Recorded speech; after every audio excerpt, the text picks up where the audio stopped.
시민들의 삶을 따뜻하고 진솔하게 바라보는 민생연구소의 이정미입니다. 네, 시민들이 있는 곳이라면 발빠르게 찾아가는 민생연구소 김진현입니다. 요즘 국민들 관심사 중에 하나가 바로 아동 성폭행범 조두순의 출소가 아닐까요?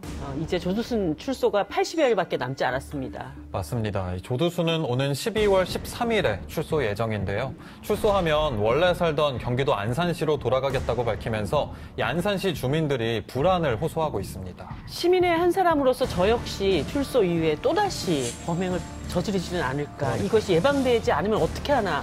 정말 너무 불안합니다. 조두순의 출소를 앞두고 과연 제2의 피해를 막을 제도적 준비는 돼 있는지 민생연구소에서 오늘 점검해봤습니다.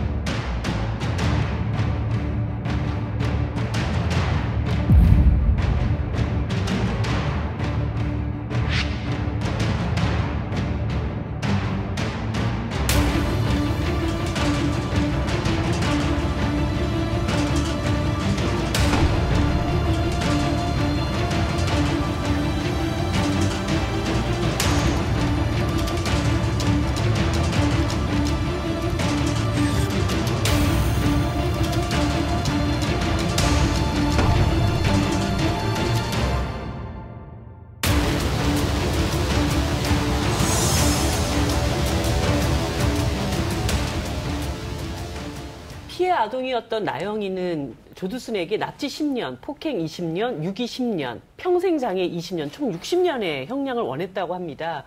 그러나 실제 조두순은 12년형을 받고 이제 만기 출소를 앞두고 있는데요. 조두순 사건으로 조명받고 있는 보호관찰제에 대해서 전문가들 모시고 이야기 나눠보겠습니다. 네, 많이 바쁘실 텐데 인천보호관찰소 송인호 계장님 함께 나오셨습니다. 안녕하십니까. 경기대 경찰행정학과 한영선 교수님께서 함께 해주십니다. 안녕하십니까. 반갑습니다. 한국형사정책연구원 승재현 연구위원 나와주셨습니다. 안녕하십니까. 네, 지금 조두순 출소를 반대하는 국민청원부터 정치권에서는 잇따라서 조두순 관련 여러 입법들을 추진 중에 있는데요. 이처럼 쏟아지는 조두순 방지법이 현실적으로 실효성이 있다고 보십니까?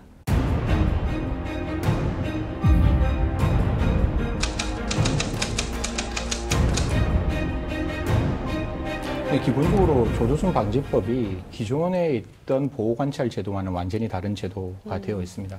그 1대1 보호관찰도 그냥 단순한 1대1 보호관찰이 아니라 그 관찰에 하는 조두순의 이제 움직임의 동선에 대해서 한 40초 단위로 굉장히 짧은 단위로 모든 어떤 관찰관들이 그걸 확인하고 조금이라도 이상한 행동이 보이면 적극적으로 보호관찰소에서 당연히 지역 경찰에게 이야기를 하고 지역 경찰이 즉시 출동할 수 있는 제도는 되어 있습니다. 다만 국민들께서는 분명히 그렇게 말씀하십니다. 전자발찌가 성폭력 범죄를 예방하는 데 충분하냐? 90% 이상이 충분하지 않다라고 말씀 주십니다. 저희들이 지금 이야기하는 범죄가 유아에 대한 성폭행범, 연속 성폭행범, 연쇄살인범. 사실 이 부분들에 대해서 정신과적 치료가 필요하다라고 볼 거예요. 그러면 그 교정당국에서 제대로 치료 안 되는 것을 이제는 보호수용 시설로 바꾸어서 좀 치료를 해서 재범 위험성이 낮아지면 세상에 내어보내자. 당연히 그 위험 있는 사람들이 세상에 안 나옴으로써 안산 시민과 그 어린 여학생에 대한 인권의 문제를 같이 고려할 수 있기 때문에 윈윈 전략이 보호 수용에서는 필요하다고 생각합니다. 그런데 이중 처벌일 뿐만 아니라 이 보안 처분이 사람의 행위가 아니고 행위자의 위험성을 기준으로 해서 이제 처벌을 하는 것인데 이 위험성을 측정할 수 있는 객관적인 도구가 지금 현재 없습니다. 이제 그건 너무나도 이제 심각한 그런 문제고요. 그 다음에 또 실제 제가 이제 한번 계산을 해봤는데 교도소에서 1인당 이제 1년 동안에 소요되는 그 비용이 2,300에서 2,500만 원입니다. 2,500만 원으로 할게요. 그러면은 조두순을 이제 12년 동안 수용하고 있는 동안의 비용이 3억입니다. 3억. 3억을 투자해가지고 그러면 조두순이 지금 아주 건전한 시민이 되어서 나오느냐 그렇게 인식하는 사람 아무도 없어요. 3억을 투자하는 동안에 그러면은 이제 나영양에 대해서는 얼마를 갖다 투자했느냐 아무도 몰라요. 실제로 피해자를 위한 피해자만을 전담해서 이제 지원하고 도와줄 수 있는 그런 기구가 반드시 있어야 된다라고 그런 생각을 또 하고요. 보호 수용과 관련돼서는 아직까지 여러 논란이 있는 것 같습니다. 그런데 지금 상태로서는 일단 조두순의 출소를 막을 수도 없고 또 어느 장소에 또 수용할 수 있는 상황도 아니지 않습니까? 결국은 지금 현행 제도 안에서는 보호 관찰이라는 제도를 실행할 수밖에 없는 상황인데요. 조두순에 대해서 보호 관찰을 하면 어떻게 되는 것인지 계장님께서 설명해 주시죠. 예, 그 보호관찰 제도는 그 범죄인을 교도소에 수용하지 않고 보호관찰, 사회봉사, 수강명령의 의무를 부과해서 사회 내에서 처우하는 제도입니다. 그 우리나라에서 보호관찰 제도가 시행된 건 1989년도에 시작해서 30년이 넘었고요. 성폭력, 마약, 가정폭력, 아동학대, 음주운전 등의 재범을 막기 위해서 보호관찰관들이 지도감독을 하고 있습니다.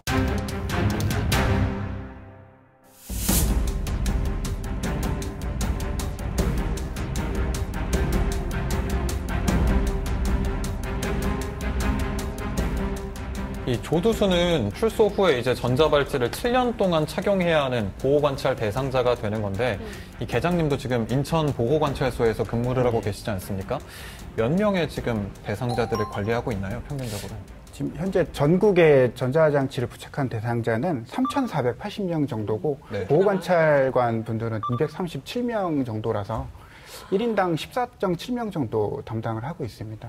제가 근무하는 인천보호관찰소 전자감독과에서도 직원 1명이 14명에서 15명 정도 담당을 하고 있습니다. 우리나라는 외국이 주로 시행하는 재택구금과 달리 그 밖에서 활동하는 대상자들을 24시간 관리해야 돼가지고요. 네. 그 외국과 비교해도 영국 9명, 스웨덴, 미국 5명, 호주 8명보다도 좀 많은 수를 관리를 하고 있습니다. 관리하는데 좀 어려움이 많고요. 지난달에 4일에 전자장치 부착법 시행이 이제 법이 개정이 돼서 전자보석 대상자라든지 가석방도 이제 그 죄명에 관계없이 이제 장치를 부착할 수 있게 됐거든요. 대상은 더 늘어난 셈이에요. 예. 그래서 아마 더 많은 그 지원이 필요할 것 같습니다. 네. 실제 보호관찰관들이 어떻게 대상자들을 감독하는지 전자감독 관찰관의 하루를 밀착 취재했습니다.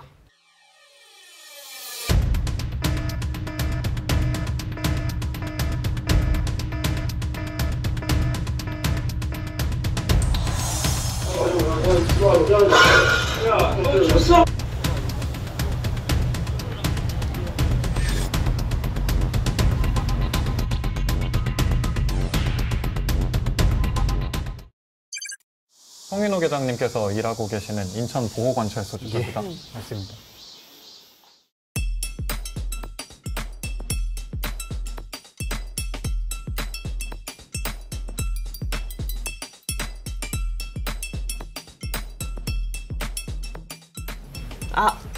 계장님이시죠. 전자감독관은 전자장치 부착법에 따라서 전자장치를 부착한 대상자를 관리하는 부서입니다. 전자발찌를 부착한 사유가 뭐 살인, 가석방 대상자분도 있고 강도 사범들도 물론 계시지만 거의 80% 이상이 성범죄자분들이시거든요. 매일매일 이동 경로에 대해서 저희가 분석을 하고요. 현지 방문해서 현지 면담을 하고 혹시 재범의 뭐 징후가 있는지 저희가 항상 확인하는 작업을 하고 있습니다. 예. 인천보호관찰소 담당자입니다. 그 평소에 안 가시던 데 쪽에 가셨는데 거기는 왜 가신 거죠? 친구 만나러 가셨어요? 평소에 또 음주 제한 있으신 거 알고 계시죠? 전날 행적을 이렇게 실시간으로 확인하세요. 어디 갔고 거기 왜 갔는지 확인하도록 되어 있기 때문에 거의 매일 통화하고요. 그걸로 부족할 때는 현장에 가서 만나서 면담하고 있습니다. 지금 현재 병원에 계시거나 수용되신 분들 빼놓고는 지금 현재는 한 104명 정도 관리하고 있습니다. 그 총 정직원분 한 13분 정도 되시고요. 나머지 과장님 제외하고 12분에서 100 몇 명을 관리하는 거죠. 일상을 일일이 다 들여다보고 사실상 불가능하죠. 그러니까 너무 일이 많은 거고요. 진짜 인원 확보가 무엇보다도 이제 필요하죠. 잘 지내셨어요? 저렇게 이제 면담하는 어떻게 날인가 지내셨어요? 보다. 예, 맞습니다. 엄마 일 도와주고. 엄마 일 도와드리고 그 술 드시는 거 요새 요새는 안 드시죠? 아니야, 이제 아예 끊었어요. 네? 아예 안 드시고? 네, 친구도 안 불러요. 요 기간 중에 술 때문에 사고 많으셨잖아. 항상 주의하셔야 돼요. 아시겠죠? 장치를 좀 점검 좀 할게요. 그때 장치도 직접 만날 때마다 관리를 하시고 확인을 하시고. 뭐 이상은 없는 것 같으니까. 일하려고 좀 노력을 하셔야지. 일하면 맨날 그럴 수는 없잖아. 아시겠죠? 그렇죠? 자주 밖에 안 나오고, 자주 술 안 먹게 되고, 그런 게 중요해요. 저한테는. 만약에 이게 전제발찌 내가 만약에 안 찼으면 큰 사고가 났을 것 같아요. 그 담당 보호관찰관한테 미안해서 사고 안 친다라고 하는 그런 대상자들도 많이 있습니다.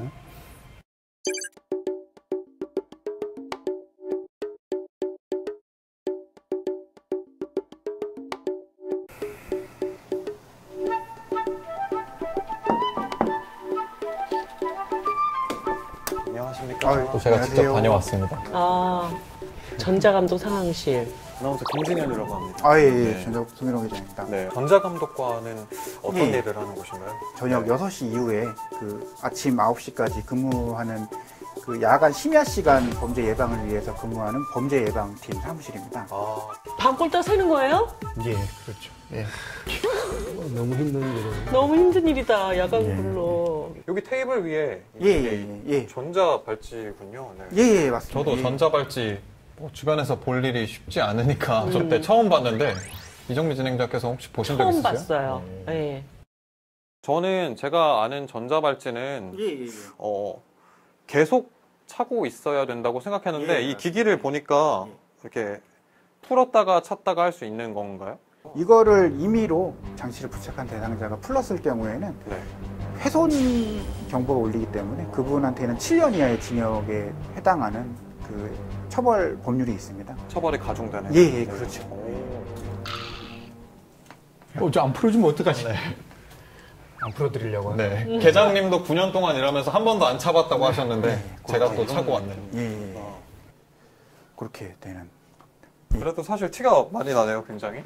정말로 이걸 달면 예. 반바지 입긴 어렵겠다. 진짜 예, 생각이 거의 들고. 대부분 반바지는 안 입으세요. 또 이게 착용하는 것과 또 착용하고 실제로 거리를 돌아다니는 것과 또 다를 수가 있으니까 그러면 제가 한번 예. 착용한 채로 예. 잠깐 나갔다 와도 될까요? 아, 예, 뭐 그렇게 하시죠. 네. 예.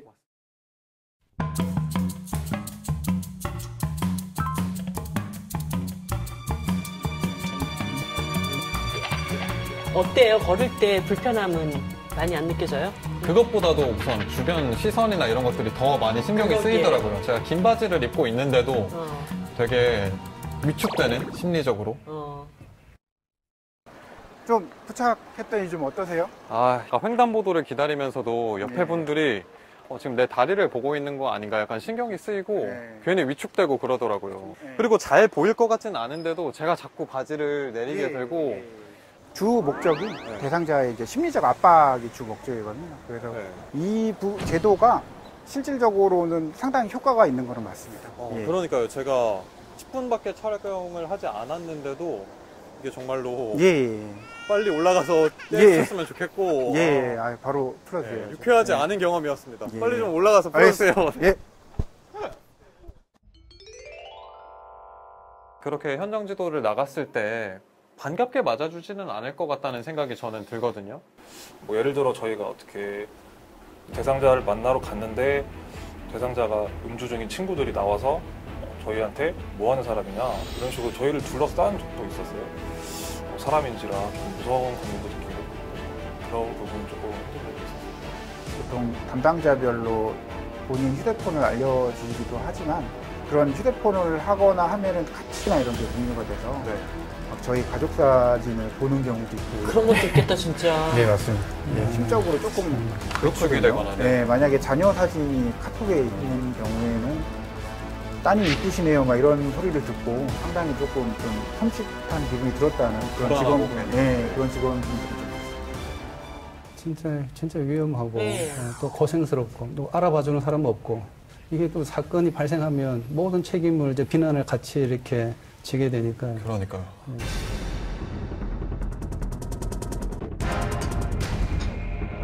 오늘 오늘 이제 그러면 찾아가는 대상자분께서는 어떤 오늘 하루의 이동 동선에 뭐 체크할 만한 것들이 있어서 가는 건가요? 지금 가는 데는요. 네. 평소에 자주 거의 방문하지 않던 장소인데 네.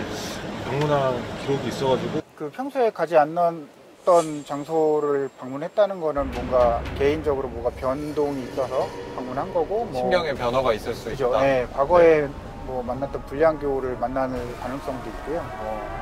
그리고 범죄지 사전 답사식으로 해서 그게 뭐 답사하는 경우도 있거든요. 뭐 극히 드물긴 한데 진술한 현장 내용하고 저희가 확인한 현장 내용이랑 틀릴 경우에는 네.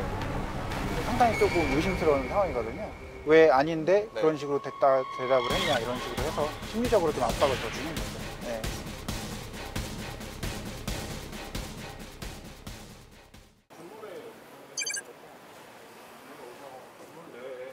뭐가 있는지 좀 확인해야지.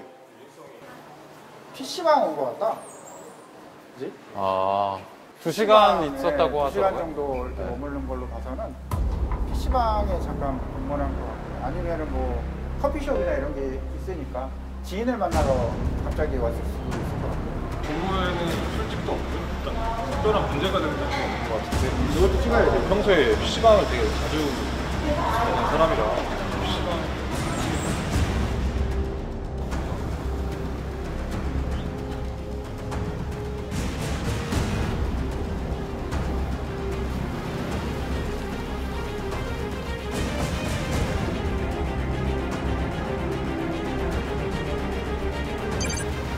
하루에 몇 분 정도를 방문하세요? 직원별로 또 경보 상황에 따라서 틀리지만 한 5명, 6명 정도는 그 이상 만나려고 많이 노력을 합니다. 요새 뭐 회사 잘 다니시고 뭐 특별한 거 없으시잖아요. 저희 뭐 그 음주 제한 그 준수사항 부과돼 있으셔가지고 저희 음주 측정 좀 진행하겠습니다. 예. 이 정도 보시면 되세요. 더 됐습니다. 0.0. 예, 되셨어요. 저희 또 장치 점검 좀 할게요. 예. 신발도 좀 벗어주시고. 예. 이상하고 그런 거는 못 느끼셨죠? 예. 혹시 뭐 충전 안 되시거나 좀 이상이 있거나 하면은 바로 좀 연락 좀 주세요. 예. 지금 잘 하고 계시니까 지금처럼만 잘 하시면 될 것 같습니다. 예. 아무튼 오늘 좀 늦은 시간이라 여기까지 할게요. 예.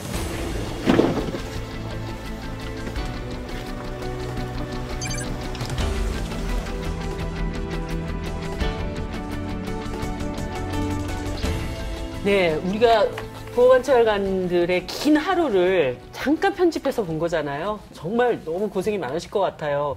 그런데 이렇게 보호관찰사가 이런 상태로 부족하고 14명, 15명을 보호관찰을 해야 되는데 이 1대1 밀착 마크 이거 가능한 일인가요? 사실 이제 이거는 뭐 조두순뿐만 아니라 이제 성범죄를 저지르고 특히 19세 미만 미성년자에 대한 성범죄를 저지르고 그 전력이 3회 이상이 되면 고위험군으로 이제 판단을 하게 되는데요. 이러한 고위험군에 있는 사람들을 저희들이 한번 살펴보니까 192명 정도가 되는데 사실 인력과 예산이 너무 부족해서 지금도 192명 중에 24사람만 1대1 전자감독을 하게 되는 거예요. 좋습니다. 보수용 뭐 문제 있다. 법무부에서도 소급표 검증의 원칙 때문에 안 된다. 뭐 안 되면 할 수 없는 거죠. 그 법은 통과 못 한다고 할지라도 적어도 지금 시행하고 있는 1대1 보호관찰에 관한 예산과 인력은 반드시 보완돼야 되는 것이고 이건 행정안전부와 기재부가 절대로 놓쳐서는 안 되는 일이고 국회가 이 부분에 대해서 방기하고 있으면 국민들은 분명히 공분할 겁니다. 네, 조두순이 지난 7월에 경기도 안산의 보호관찰소 심리상담사들과 면담한 내용이 공개가 됐습니다. 죄를 뉘우치고 있고 출소 후에 무리를 일으키지 않겠다고도 했습니다. 비난도 달게 받겠다고 털어놨다고 하는데요. 그 심리 상태를 어떻게 좀 보십니까?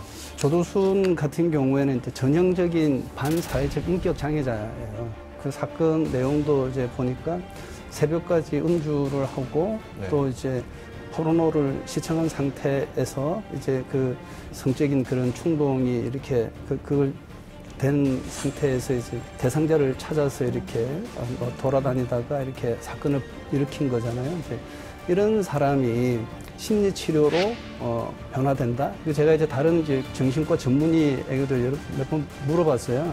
안 된다라는 겁니다. 이제 이 경우에 성충동 약물 치료를 이제 해야 된다고 저는 생각하고 있거든요. 그러니까 조두순 사건 이후에 성충동 약물 치료 법률이 이제 만들어져서 이 사람 대상은 아니에요. 네. 자발적으로 약물 치료를 받을 수 있도록 담당 보호관찰관이 설득을 잘 해야 된다. 본인이 반성한다고 했으니까 그 치료를 같이 받읍시다 해가지고 그렇죠. 수용하게 만들어야죠. 법무부에서 치료비를 이제 지원하든지 이런 이제 대책들을 이제 마련해서 하면은 지금 위험성이 훨씬 더 감소하고 보호관찰도 잘 이루어질 거다라고 생각합니다. 네. 실제 보호관찰 대상자가 아동보호시설에 접근을 하면 안 되도록 되어 있지 않습니까? 그럴 때 이 접근을 못하게 하는 방법은 어떤 것이 있을까요? 유치원, 초등학교, 중학교, 고등학교까지 출입금지 구역이 시스템에 설정되어 있습니다. 네. 전자감독 대상자가 반경 100m 구역에 진입을 하면 저희가 우선적으로 주의 깊게 확인을 하고 네. 50m 이내로 좀 더 가깝게 진입을 하면은 바로 현장으로 출동해서 대상자가 왜 방문했는지 확인을 하고 바로 그곳에서 벗어나도록 조치를 하고 있습니다. 저는 제가 딸이 있으면 조두순이 근처에 있으면 되게 불안할 것 같아요. 그래서 아이들은 적어도 조두순이 어디에 있다는 걸 알 수 있도록 아이들에게 웨어러블을 조금 해줬으면 좋겠다. 내 아이를 보호하려면 적어도 조두순이 어디 있는지를 적어도 알아야 되지 않겠냐는 거죠. 그런데 맨 처음에 이제 전자발찌가 만들어졌을 때 여기 전자발찌를 차고 있는 사람들이 학교라든지 또는 유치원이라든지 접근하는 것을 학교가 미리 알면 좋지 않겠느냐 이런 의견들이 있었어요. 네. 네. 그런데 법무부에서 오랜 수기를 이제 한 끝에 안 된다라고 이제 결론을 내렸어요. 네. 왜 그러냐니까 이제 그렇게 이제 만약에 100m, 50m 접근할 때 그 신호를 알게 되어졌을 때 그 학교라든지 유치원은 패닉 상태에 빠져요. 그렇죠. 일상적인 공포 상황에서 그렇죠. 생활해야 되는. 그런 일들은 보호관찰소에서 해야 될 일이에요. 이게 그 가해자가 이제 접근하고 있는 거를 확인하고 오지 못하게 통제하는 거는 이제 중앙관제센터에서 해야 될 일이고 그 피해자가 해야 될 일들이 아니거든요. 그러니까 좀 더 이렇게 경찰과 법무부가 좀 이렇게 협업해서 이제 좀 더 나은 시스템을 만들 수 있지 않을까 그런 생각을 해봅니다. 네, 영상에도 잠깐 나오긴 했는데 계장님 실제로 이렇게 면담을 하거나 대상자들을 찾아다니다 보면 신체적인 위협이 가해질 때도 있지 않습니까? 좀 오래전 일이긴 하지만 대상자가 이제 좀 심리적인 변화가 있는 경우가 있어서 네. 이렇게 자살하겠다고 하겠다 뭐 이런 경우가 있었거든요. 그때 네. 뭐 가위로 이제 본인을 좀 위협하고 또 저희 또 직원들도 위협하는 상황이 좀 있었는데 그래도 다행히 저희 무도실무관 분이 하고 저하고 이제 잘 대응을 해서 넘어간 경우도 있고요.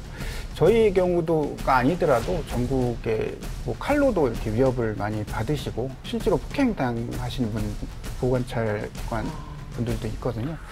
상당히 좀 어려운 점은 있습니다. 제가 생각할 때 지금은 사람들이 다 조두순한테만 관심이 집중돼 있어서 그렇지 이보다 더한 범죄 가능성을 지닌 분들도 꽤나 있을 것 같아요. 그 전자감독 대상자들을 면담하다 보면은 그보다 더 위험하시고 그렇게 좀 느껴지는 분들도 좀 있거든요. 그런 분들도 저희가 좀 관리를 하고 있습니다. 간단하게 한 말씀만 더 붙이면 사실 조두순은 2008년에 성폭력 범죄를 저질렀는데 네. 지금의 저희들이 보면 뭐 손정우나 조주빈을 보면 상상할 수 없는 네. 성범죄의 발전이 성범죄가 발전됐다는 것도 너무 싫은다는데 혹시 그런 친구들이 이제 형기를 마치고 나왔을 때는 또 세상은 더 발전해가 있을 거라고요. 그래서 정책은 제발 범죄자들보다 선제적이고 종합적으로 한 발자국 더 앞서 나갔으면 좋겠다는 생각을 가지고 있어서요. 국회와 거듭 말씀드리는데 오늘 한 10번 정도 하는 것 같은데 국회와 정부가 조금 더 발빠른 정책을 좀 만들어 주셨으면 합니다. 지난 30년간 빠르게 증가한 보호관찰 대상 사건에 비해서 인력은 매우 부족한 상황입니다. 현재 부족해요. 전국 57개 보호관찰소에서 근무하는 보호관찰관 1명당 관리 대상자가 무려 128명이라고 합니다. OECD 평균 27명에 비해서 약 5배 많은 수준입니다.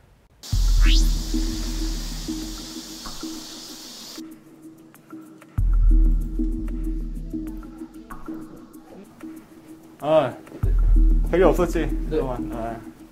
그 다음 주 검정고시잖아. 근데 뭐 공부 좀 잘 돼가 어때? 잘 때가 없어. 검정고시 뭐 문제 주신 건 좀 풀고 있어? 하루에 3페이지 이상 풀고 있어.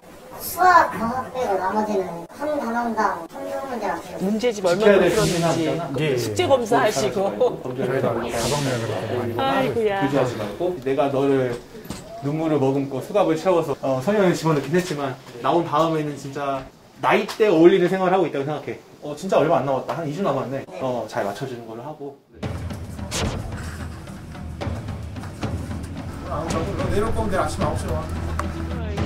원래 어제 11시에 형이네. 그렇게 얘기해 줄 테니까 오늘 집에 들어가. 좀 그만 좀 들어가라. 너도 그렇고 몇 번 집어넣어야 되냐 지금. 이제 이거 아침에 제가 보는 화면인데요. 여기 이제 경찰, 검찰, 검사처럼 이렇게 떠요. 오늘 검찰로 사건이 송치된 친구들이 명단이 이렇게 뜨거든요. 친구 지간인데 이거 오토바이 무면 운전한 거고, 그리고 아마 이 오토바이를 훔친 것 같아요. 자주 있죠. 사고는 항상 어딘가에서 벌어지고 있으니까요. 그러니까 이 친구들은 특성이 또래 문화, 집단 문화 특성이 있어서 혼자 하는 경우는 거의 없어요. 거의 친구 누구 있고, 지금도 보면 한 4장을 같이 했잖아요. 여기 대상자 관계망이 있는데요. 빨간색 큰 동그라미 맡고 있는 애들이고, 녹색은 경력이 있는 애들. 뭐 이 같은 경우는 다 이렇게 연결돼서 결국에는 이 친구들이 하나의 덩어리가 되는 거예요. 그러면 이렇게 돼서 또래 관계를 파악하는 게 소년 보호 관찰 속에는 되게 중요하고. 그러니까 한 명만 관찰해서는 안 되고 그렇죠. 그 주변에 있는 친구들. 네, 또 저 나이 때는 또래 영향을 많이 받는 거의 나이니까. 군중심리라고 해서 그래서 더 좀 잘못된 행위를 많이 하거든요. 들려주는 8자리 숫자를 잘 듣고 따라서 말씀하세요. 8901.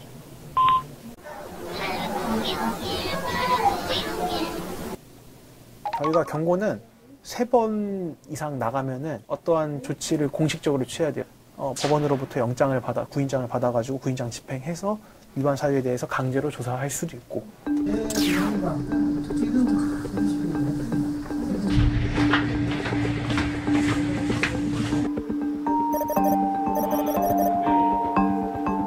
외출 제한 명령을 위반한 사유가 무엇인가요? 밤에 가끔 놀러 다녀서 SNS에서 만난 불쌍한 남자들과 오토바이를 타고 새벽 4시간까지 요란치 있는 부흥 모텔에 모여서 음주를 했던 것도 사실인가요?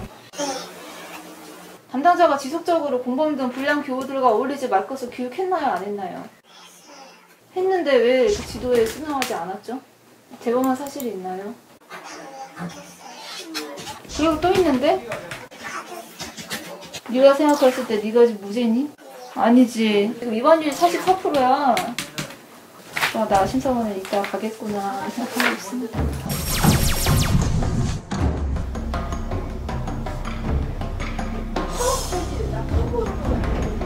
이 소년 범죄의 특성을 좀 보시면은 어떤 막 성인범들처럼 뭐 계획적으로 엄청 어떤 증오나 어떤 특별한 계기가 있어서 한다기보다는 크게 생각하지 않고 그냥 충동적으로 저지르는 범죄가 대부분이에요. 예방하기 위해서 대상자들이 있으면 한 번이라도 더 만나려고 하고, 대상자들이 뭐 하는 게 없다. 그러면 하는 게 없으면 또 범죄와 연결될 수 있는 것도 있어서 뭐 직업 훈련도 하게 어디서 알선도 해주고, 뭐 하는 거 없으면 검정고시라도 보게 뭐 책도 주고 학원도 뭐 알선해주고 가라고 얘기는 해놓는데 이제 그 다음까지 사후 케어를 하기가 쉽지가 않은 거죠.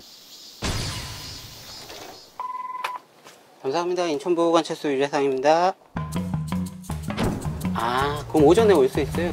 마약 전단지. 다양한 일을 성인보호관찰 교과를 받으시는 분들이 뭐 음주운전이라든지 단순 절도라든지 가정폭력이나 아동학대 이렇게 다 사범별로 나눠서 저희가 보호관찰을 진행을 하고요. 저 같은 경우는 그중에서 이제 마약 사범을 전담을 하고 있어요. 예, 유재상입니다. 예, 알겠습니다. 예. 저기 오셨거든요. 네. 요새 마약은 진짜 대마가 너무 많고 진짜 심각해요. 용접 준비는 하고 있어요. 자격증까지 가신 분은 처음이요.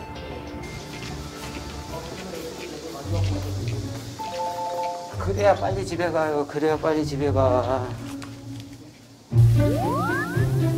정상으로 나왔으니까 들어가셔도 돼요. 고생하셨어.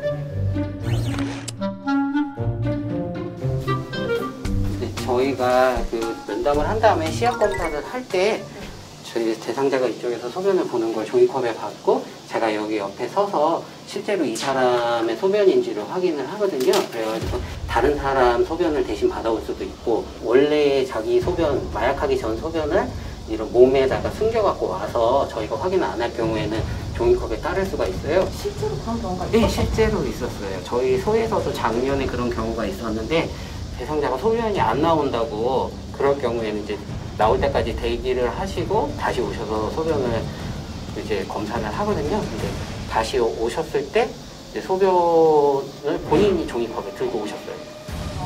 그리고 그 만져봤을 때 당연히 소변은 차가웠고요. 그럴 경우에는 누가 봐도 의심이 되잖아요. 그렇기 때문에 다시 소변을 저희 옆에서 보시는 걸로 하겠다 해갖고 소변 2개를 다 국과수에 보내갖고 네, 처리를 했고, 그분 같은 경우에는 하나는 이제 본인 게 아니고 본인 소변에서는 양성 반응이 나와서 9인장 집행이 되셔가지고 집행유예가 취소가 되셨어요. 그분 같은 경우에는.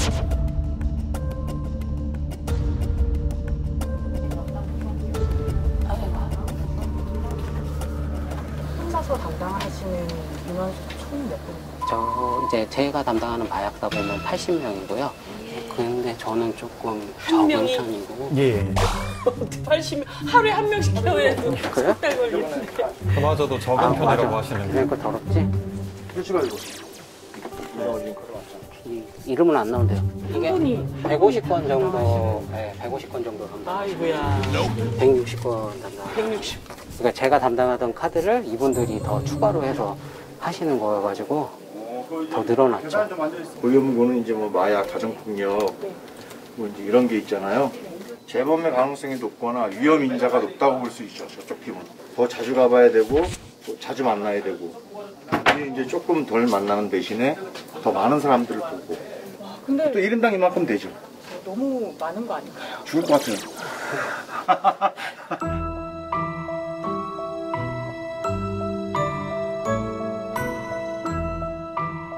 전국에 있는 보호관찰소들이 다 저런 상황이라는 거잖아요, 대부분이.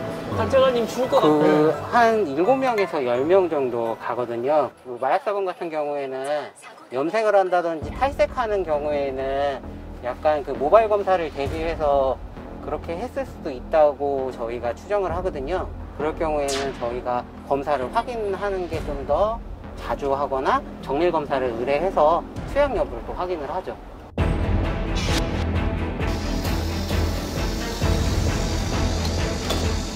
계세요. 계세요.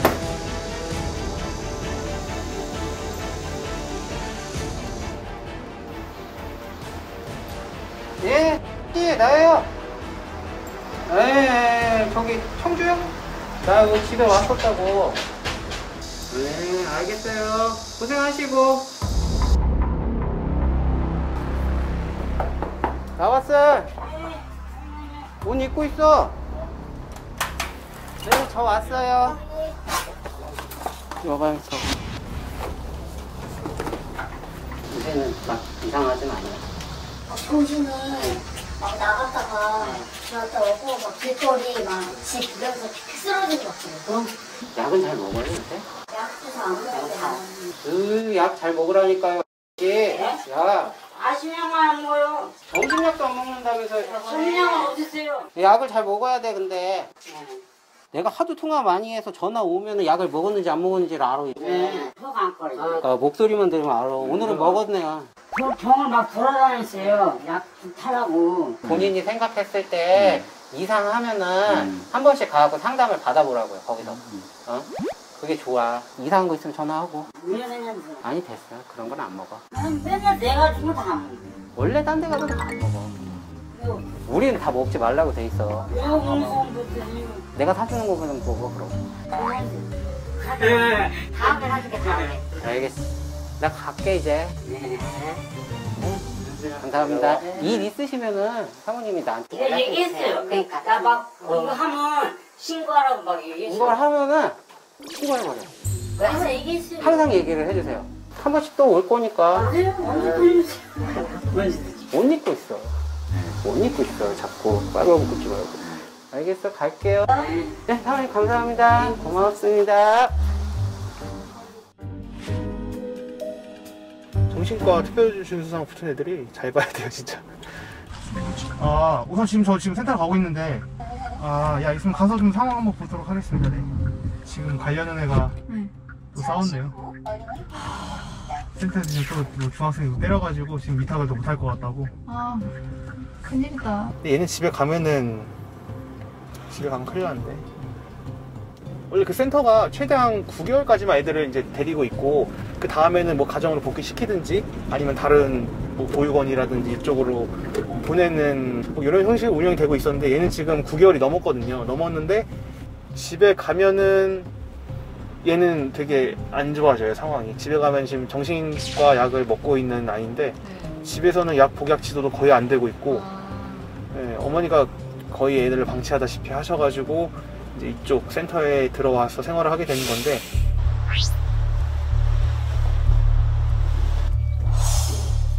예, 지금 들었습니다. 안 그래도. 예. 어떻게 된 거야? 선생님한테 전화 들었는데. 내가 말을 하는데 말끝마다 아껴서 한숨 쉬어버려요. 그래서 내려올 그냥 의자 툭툭 치고 책상 툭툭 치고 있는 거예요. 오늘도 귀찮아요. 의자만 쳤다고 센터에서 내보내진 않았을 것 같은데. 분명을 못 참아가지고 감당자가 하니까 선생님들이 인사가지고.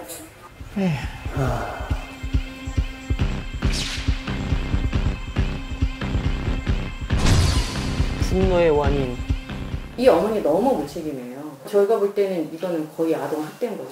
알코올릭 있는 것 같고요. 알코올 중독 있으시죠? 그리고 나가서 뭐 안 들어오기도 부지기시죠. 예, 그러니까 이제 애는 그래서 아빠한테 가려고 그랬는데 그 상황 그게 아니고 의지할 거를 찾고 있는데, 예, 그러니까 이제 머리를 그게 안, 뜯는 그게 안 거예요. 되니까. 아침에 일어나면요, 여기 흰 티셔츠 입은 등짝이 새카매요. 머리 뜯어가지고. 사실 보내지만 저희 너무 가슴 아프거든요. 저희가 그래서 보육원 쪽에 아무리 두드려봐도 양친이 다 있으니 뭐 안 되는 거예요. 이게 우리나라 복지 시스템의 약간 한계 같은 게. 걔는 우선은 집으로 가야 될 것 같고. 또 여기를 빨리 나가게 되면 다시 범죄에 노출될 수밖에 없다. 엄청 높죠. 얘가 이제 고의로 그런 것보다 뭐 정말 간단하게는 그냥 요즘 택배 많이 있잖아요. 택배 물건 갖고 가는 거예요, 그냥. 왜냐하면 집에서 경제적이든 정서적으로든 전혀 케어를 못 해주니까 의지할 데가 없는 거예요. 집에서 케어를 잘 해주더라도 좀 청소년 때는 아무래도 정신적으로 어려울 때인데 그마저도 또 도움을 받지 못하니까 무너져 버리는 거지. 오늘 뭐 일은 좀 빨리 끝난 거야? 하다가? 너 쉬는 날도 일주일에 하루밖에 아니잖아. 아버지 얼마에 한 번씩 오시나 요즘? 한 달에 한 번 오실까 말까? 어머니는? 따로 사고신 거 없지 요즘에? 저기 있었네. 숨이 좀 뭐야 저거. 한 바퀴 돌아야 될 것 같은데? 네, 한 바퀴 돌아야 될 것 같은데? 또 내가 집에서 물 마시는 것보다 더 많다. 다양하게도 먹었네. 아버지 갖고 온 거야? 이렇게 해서 아버지 핑계 대는 거 같아. 음주. 사고 사주면 다 술이지 않을까? 미성년자인 거 알고 있잖아. 내년에 성인이잖아. 아이고, 나이타는 아주 꾸준히 보고 있네. 한 배씩 얼마나 필요? 관찰관님들의 마음이 좀 어려울 것 같아요. 슬프기도 하면서 또 해봐야 소용없다. 이런 그런 좌절. 계속 반복되는 일들이니까. 근데 그걸 극복하고 보호관찰관들이 일들을 하고 있으니까 진짜 이게 격려를 많이 해야 됩니다. 네, 한 명이라도 개선이 되면 조화가 된다면 네, 정말 뜻깊은 일을 하고 있다고 생각을 하거든요. 파이팅. 이거 왜 이렇게 둘러보니까 이렇게 마음이 어두워지지? 어? 보호관찰을 한다고 니들이 재범을 절대 안 하지 않는다? 다 하긴 해. 근데 이걸 하는 이유가 니들이 다시 사고 치료율 100%라고 쳐봐. 그러면은 그걸 좀 줄이자는 거야. 조금이라도.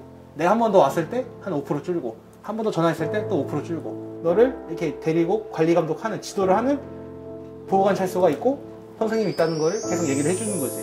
신경 쓰이면 좀 덜 할 거 아니야. 보호관찰 기간 동안에 아무 일도 없이 끝나는 게 나의 행복이자 너의 행복이고. 많은 청소년 범죄를 저지른 아이들이 굉장히 불행한 가정 환경에 놓여 있다는 생각이 듭니다. 소년범 재판 메모를 분석한 기사를 봤는데요. 소년범 중에 비행 전력이 3차례가 넘는 아이들의 경우 59.4%가 열악한 가정 환경 때문이라고 했습니다.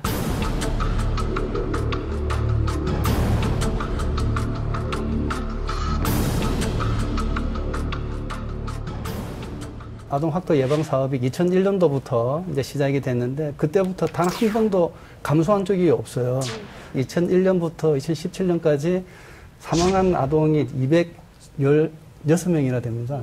아동 학대가 일회성으로 끝나지 않는다라는 거예요. 평균 11년 동안 지속된답니다. 그러니까 이 아동이 그동안에 받았던 상처라든지 이런 것들을 상상하면 정말 지옥에서 살고 있다 이렇게 생각하는데, 좀 청소년 범죄에 대해서 이 아이들이 범죄를 일으키는 것들은 무언가를 보내는 시그널이라고, 신호.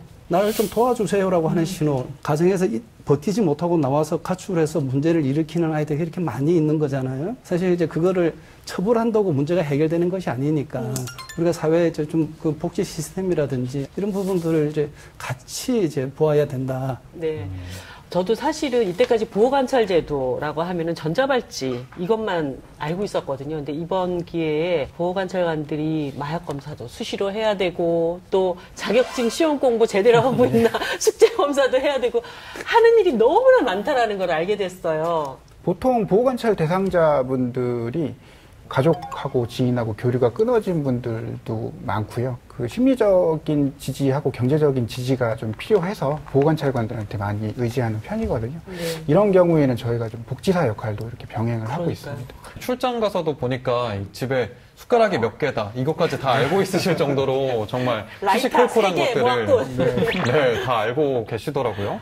보호관찰관 한 명이 현재 영상에서도 봤지만 80명에서 뭐 많게는 160명까지, 130명까지 담당을 하는데 어떻게 이렇게 개인마다 다 기억을 하고 계신지가 궁금하네요. 보호관찰 시작 초기에 저희가 그 대상자의 성격, 그 자라온 환경이나 그 경제 상태, 현재 상황 뭐 이런 거를 통해서 심층 면담을 실시를 합니다. 심층 면담을 통해서 대상자와 라포를 형성하려고 직원분들이 상당히 노력을 하고요. 주기적으로 지속적으로 계속 대상자를 알아가기 때문에 세세한 부분까지 확인할 수 있는 거죠. 그러니까 어쩌면은 정말 가족보다 더 많이 자주 보는 그런 사람들이잖아요. 가족보다 자주 볼 때가 많습니다.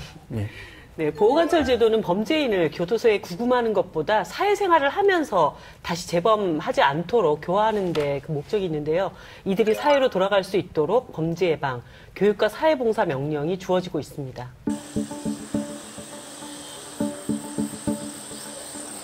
따실 때 빨리빨리 하는 것보다 좀 꼼꼼하게 좀 따주세요.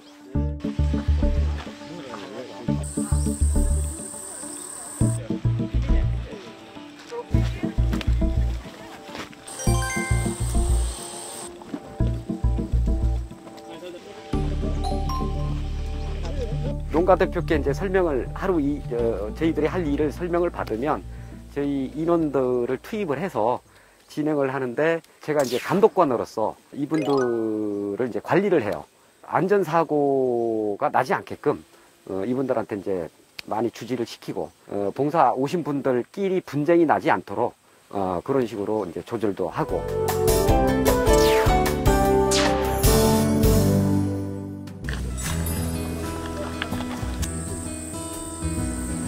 여기까지 와서 일을 하고 있지만은 사회적으로 봤을 때는 상당히 뭔가 생각할 수 있는 시간을 갖게 되고, 그리고 이렇게 농촌에도 도움을 주고 사회에도 좀 도움을 줄 수 있으면서 자기도 돌아올 수 있는 시간은 도움이 많이 됐다고 봅니다. 고추와 살들 농가들 주인들이 처음에는 거부를 하더라고요. 그래서 저희들이 설득하고 이해를 시키고, 이제는 오히려 거꾸로 농가들이 환영하고 받아주는 그런 형태로 바뀌었습니다. 엄청난 도움이 되죠. 와서 한 6시간, 7시간 일을 하는데 복구도 해주시고 농작물도 좀 따주고, 진짜 이분들한테는 전 고맙게 생각합니다.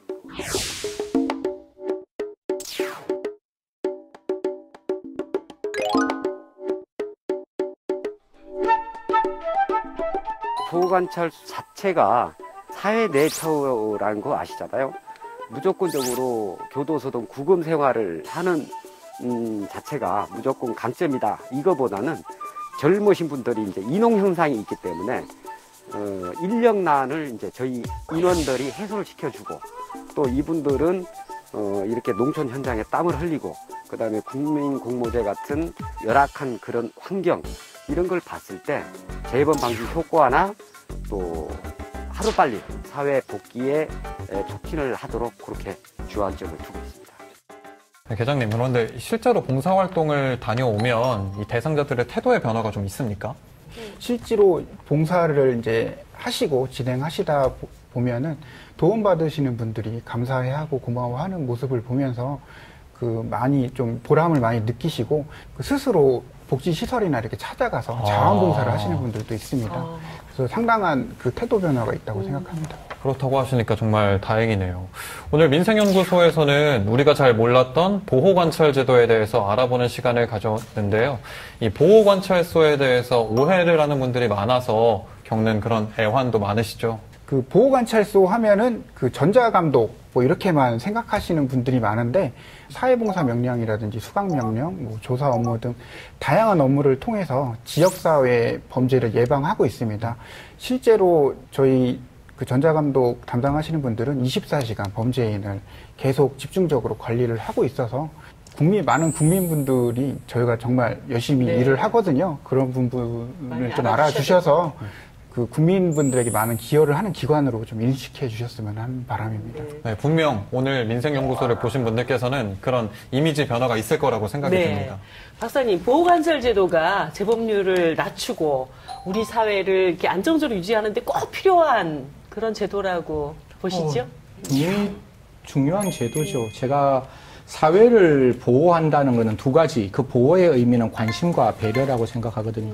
사회를 이렇게 보호하고 있는 우리 보호관찰관들에게 국민들께서는 좀 관심과 배려를 가져주시고 예산과 인력이 있어야 이런 활동들이 훨씬 더 능동적이고 실효적으로 만들어질 수 있으니까요. 다시 한번 부탁드립니다. 행정안전부, 기재부 좀 노력해 주시기 부탁드리겠습니다. 이 보호관찰 제도를 정말로 100% 활용하려면 교수님 어느 정도 인력이 좀 보충돼야 할까요, 지금? 네, 실제 OECD 수준으로 해야죠. 이 그 보호관찰관들의 개인적인 희생에 의지해서는 안 된다고 생각하고요. 맞습니다. 저는 이제 한 300명은 최소한 이제 보강이 되어져야 된다라고 생각합니다. 자, 우리 현장에서 뛰는 보호관찰관 몇 명? 만족하십니까? 300명? OECD 국가 수준은 아니더라도 그에 준하는 관리 인력이 좀 충원돼야 될 것 같다고 생각을 합니다. 좀 강하게 말씀하십시오. 괜찮습니다. 얼마? 몇 명? 이렇게 마음 같았으면 500명 이상. 500명. 네. 500명이랍니다. 자, 그러면 500명과 300명 사이 400명으로 가겠습니다. 우리가 필요한 보호관찰관 400명. 이정민 진행자께서 이제 투입해 주시는 건가요? 좋습니다. 네. 국민의 뒤에서 안전을 지키는 보호관찰관 여러분 정말 감사합니다. 그리고 오늘 도움 말씀 주신 세 분께도 진심으로 감사의 말씀드립니다. 네, 감사드립니다. 감사합니다. 네, 이제 다음 주 이 시간이면 추석 귀성행렬이 시작될 텐데요. 올 추석만큼은 안 모이는 분위기가 최고의 분위기가 아닐까 합니다. 맞습니다. 몸은 멀어도 마음은 가까이 찾아뵙지 않는 게 안전을 선물하는 가장 큰 효도가 아닌가 싶습니다. 우리 서로를 지켜줍시다. 네, 매주 화요일 밤 10시 30분 여러분의 삶을 따뜻하고 진지하게 또 유쾌하게 찾아가겠습니다. 민생연구소 다음 주에 뵙겠습니다.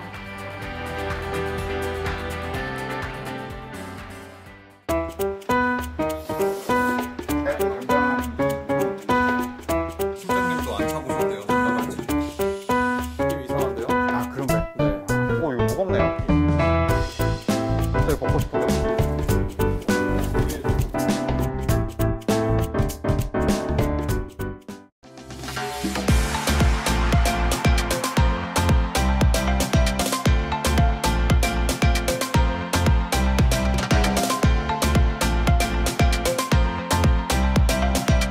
TBS